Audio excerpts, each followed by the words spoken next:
Hi, I'm Louis from MetroCount, and we're here in the city of Fremantle, where they've got the ambitious target of becoming Australia's most cycling-friendly city. The city have a well-defined bike plan, and to validate the success of that, they call upon MetroCount data. We're going to go and have a chat to Dwight from the city of Fremantle and see what he's got to say about how data fits into their processes.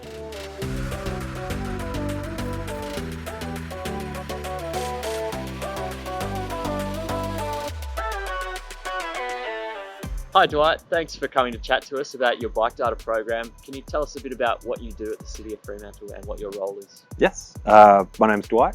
Obviously, I work at the City of Fremantle as the Traffic and Design Officer in the Infrastructure and Project Delivery Directorate. We're responsible for, initiating projects really, so that we can get more infrastructure on the ground to make Fremantle a better place. We like to monitor our cycling activity in the City of Fremantle for a few different reasons, to make sure that we're putting infrastructure and planning projects in the right area. No point putting infrastructure where it's not going to be used. And also we have a bike plan which aims to increase cycling. So we like to be able to keep tabs on volumes of riders in the city. And so what are some of the benefits that you're trying to achieve out of getting people on bikes? Just broadly speaking, the City of Fremantle is interested in promoting sustainable transport and reducing the amount of single occupancy use vehicles within the CBD, the city core, for safety and amenity reasons for everyone. We want to promote pedestrian activity more, and cycling is one of those fantastic forms of transport that's been around forever. And we're very keen to promote that and other ones, e-scooters and e-bikes and things like that.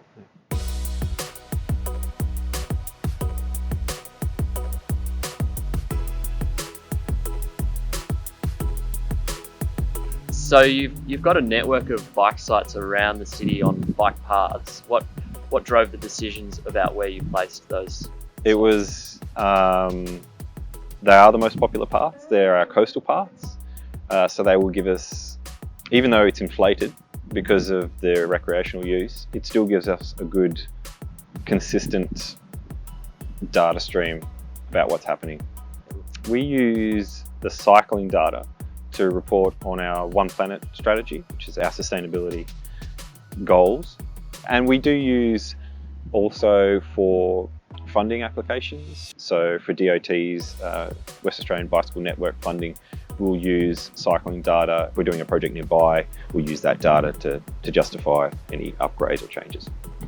We officially measure our cycling mode share for transport via the census, but it's not a very fine grain measuring tool, because you'll have someone that'll catch the train and then ride their bike, or they'll ride their bike and then walk, and the census only measures only really cares about the last mode that you used. So what we use the cycling sites for is just to kind of reality check that census data. We mainly focus on volumes and whether they're going up and down on an annual basis. We may focus on a specific site if we've got a project nearby. With the permanent sites, it's really good because you can stitch together a couple of months and just get a yearly average. And that'll just give me a raw number, which is great. A daily average over the year, that's fantastic. So that's kind of good. So what would you say some of the benefits of having permanent sites as opposed to other types of counts within the short-term counts? Well, with the short-term count, obviously you just get, you set it up, you get like a week's worth of data, and then that's it. So that's great if you do it every year at that same time, and you get maybe 5 years, and then you can look at the trends. But if you did the same site over 1 year, I think you'd get more value out of that. Just to monitor exactly what's happening.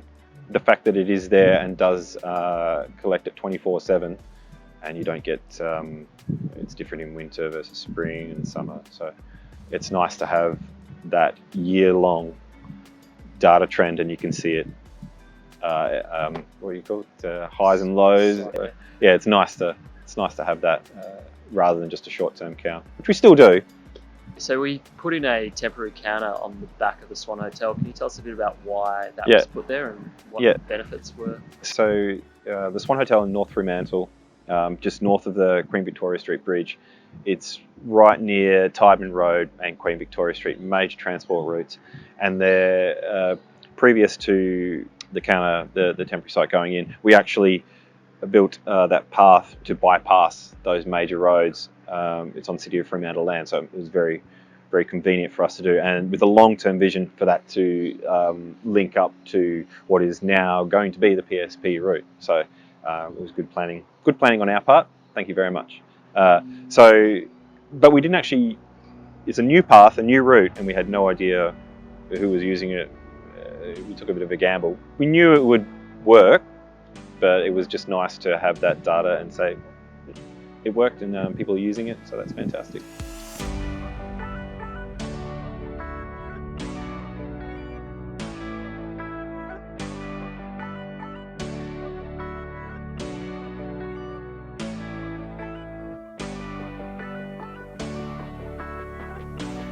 Who do you share the data with once you've analysed it? Our cycling sites we share with Department of Transport, which then goes to Main Roads and goes on their traffic map.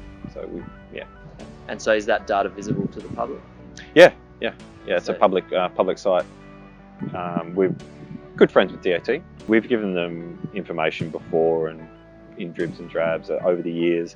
Main Roads has a site at the Queen Victoria Street Bridge on this side, so on the south side of the bridge. They've got a site there. We've got the site up on Curtin Avenue as well. So and they've got access to that data, so they would know.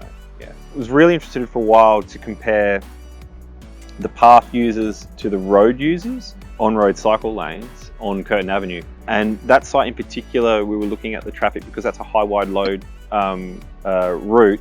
So you would actually get heavy vehicles, and we used that data. There's a footbridge there. I don't know if you know the footbridge. And we wanted to create a median refuge because obviously people getting across the road on Curtin Avenue can be quite difficult when you've got kids Daunting with trucks. yeah, and it's a single carriage, so it doesn't have a median, plus the bike lanes, so you've got to cross 8 meters, 9 meters or whatever in one go.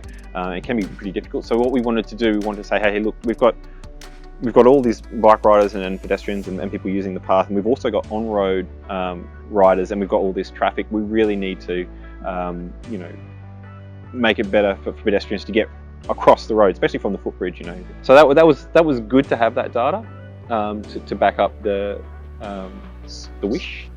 Metrocount recently released a classification scheme that allows you to differentiate between some of the different classes of bike, including cargo bikes, e-bikes and e-scooters. And different sizes. Is there anything that would be useful for you guys in terms of monitoring the different types of bikes on the paths? Yeah. I mean, the market's changing in terms of just a simple bicycle. You've got trishaws, cargo bikes, electric scooters, and they're all using our paths and roads. So it would be very interesting to see just how many people are using those. Yeah. What could Metrocount do to improve their products and support? I'll probably just move closer to where I work. Yeah. So I don't have to even call. I could just yell out.